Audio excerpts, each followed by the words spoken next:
అందుకే ఈరోజు ఈ ప్రాంతం కాంగ్రెస్ పార్టీకి, ఈ రాష్ట్రం కాంగ్రెస్ పార్టీకి ఒక ప్రత్యేకమైన సెంటిమెంట్ ఉన్నది.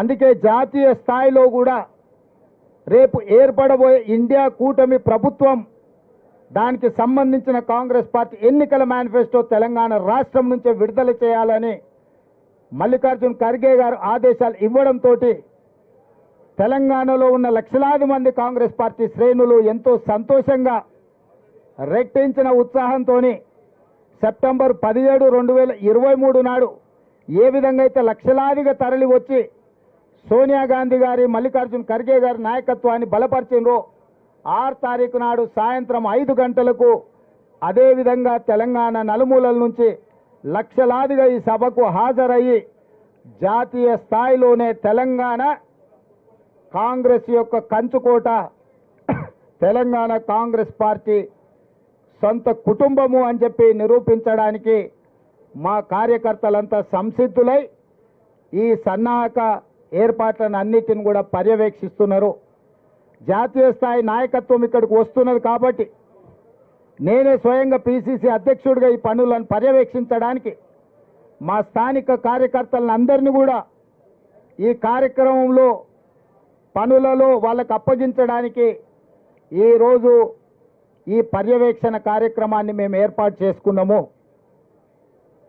ఈ విధంగా జాతీయ స్థాయి ఎన్నికల మేనిఫెస్టో తెలంగాణ రాష్ట్రంలో విడుదల చేయడానికి జాతీయ నాయకత్వం ఒప్పుకున్నందుకు మల్లికార్జున్ ఖర్గే గారికి, శ్రీమతి సోనియా గాంధీ గారికి తెలంగాణ కాంగ్రెస్ పార్టీ తరఫున ప్రత్యేకమైన ధన్యవాదాలు, కృతజ్ఞతలు నేను తెలియజేయదలుచుకున్నాను మా కార్యకర్తల తరఫున.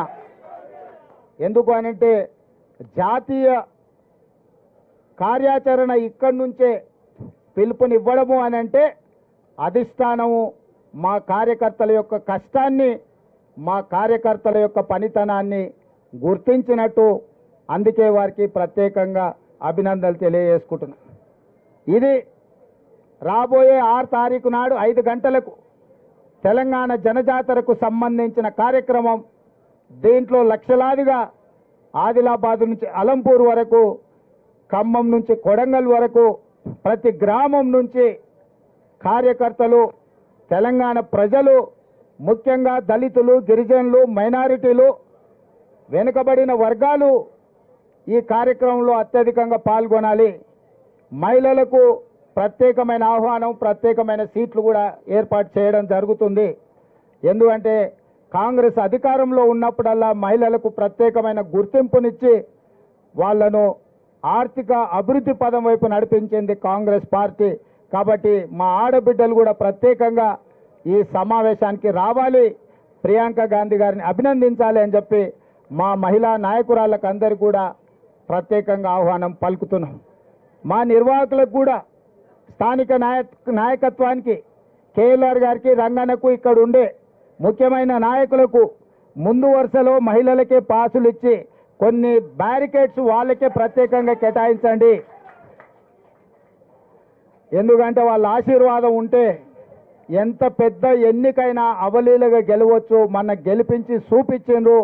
మన పరేడ్ గ్రౌండ్లో 1,00,000 మంది ఆడబిడ్డలు కదం దొక్కి ప్రతి ఆడబిడ్డను కోటీశ్వరరాళ్ళను చేస్తామని మనం మాట ఇచ్చినాము. ఆ విశ్వాసంతో ఆడబిడ్డలు అందరూ కూడా వస్తారు. వాళ్లకు ప్రత్యేకమైన ఏర్పాట్లు చేయవలసిందిగా నిర్వాహకులకు ప్రత్యేకంగా నేను ఆదేశాలు ఇస్తున్నా. ఏదైనా సమస్య వస్తే మా చైర్పర్సన్ గారు ఉన్నారు, మా మేయర్ గారు ఉన్నారు, ఇక్కడనే స్థానిక మేయర్ గారు, అదేవిధంగా చైర్పర్సన్ గారు, మీరు ఆడబిడ్డలకు సంబంధించిన ప్రత్యేక నిర్వహణ కార్యక్రమాలను మీరు ప్రత్యేకంగా చూసుకోవాలి. దానికోసం కూడా ఒక ప్రత్యేకంగా కమిటీని వేయాల్సిందిగా శ్రీధర్ బాబు గారికి నేను సూచన చేస్తున్నాను. ఎందుకంటే ఆడబిడ్డల ఏర్పాట్లు మహిళా నాయకురాల నాయకత్వంలో ఉండి 2 మంత్రులను కూడా, సీతక్కను, కొండా సురేఖ గారిని కూడా ఇక్కడ పర్యవేక్షించే కార్యక్రమంలో వాళ్ళను కూడా భాగస్వాములను చేయాల్సిందిగా మిత్రుడు శ్రీధర్ బాబు గారికి సూచన చేస్తున్నా. ఏర్పాట్లకు సంబంధించి ప్రతిరోజు ఎవరెవరు ముఖ్యమైన నాయకులు ఇక్కడికి వచ్చి పర్యవేక్షించడం, ఏర్పాట్లకు కార్యక్రమానికి సంబంధించి మీడియా మిత్రులకు ప్రత్యేకంగా మీకు వివరాలను అందించడం కూడా మీడియా మిత్రులకు కష్టం కాకుండా మీకు రెడీమేడ్ మీల్స్, ఫుల్ మీల్స్ పెట్టేటట్టు మీకు సమాచారాన్ని కూడా ఇస్తాము. మా రాజు అక్కడి నుంచి చూస్తున్నాడు, మాకు ఫుల్ మీల్స్ సరిపోదు సార్, ఫ్యామిలీ ప్యాక్ కావాలని. కాంగ్రెస్ అంటేనే కలిసిమెలిసి ఉండాలని, దూరంగా కూర్చోవద్దు. ఒకరి మీద ఒకరు కూర్చున్నట్టుంటే మన అందరికి అభిమానం ఎక్కువ ఉంటుంది అని.